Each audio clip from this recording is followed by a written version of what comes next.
যুবক তুমি কেন কবুল পড়ে বিয়ে পড়ো, আমার তো বুঝে আসে না। বাবা আপনি কেন আপনার ছেলেকে কবুল পড়িয়ে বিয়ে দিচ্ছেন, আমার বুঝে আসে না। ভাই আপনি কেন আপনার মেয়েকে কবুল পড়িয়ে বিয়ে দিচ্ছেন, আমার বুঝে আসে না।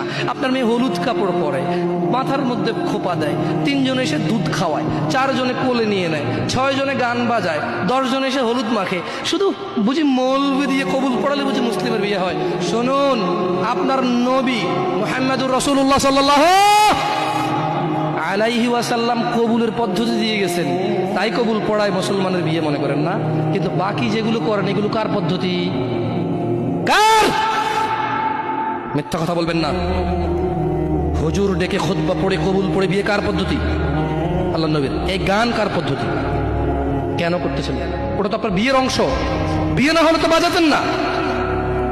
বিয়েকে কেন্দ্র করে যেমন কবুল বলছেন, বিয়েকে কেন্দ্র করেই তো গানটা বাজাচ্ছেন। কয়জন নবীর উম্মত আপনি?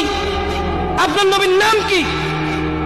আই এম আস্কিং ইউ, আপনার নবীর নাম কি? আমার নবীর নাম মুহাম্মদ রাসূলুল্লাহ সাল্লাল্লাহু আলাইহি ওয়াসাল্লাম। Who is the messenger of Allah for you?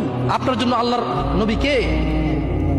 কোন নবীর সুন্নত পালন করলেন গান বাজিয়ে? আপনার জন্য আমার বিল্ডিংটা ভেঙে পড়বে, বলে রাখি ছাড়বো না। আল্লাহ তুমি আমার ভাইদেরকে হিদায়াত দাও, ইয়া আল্লাহ, ছাড়বো না।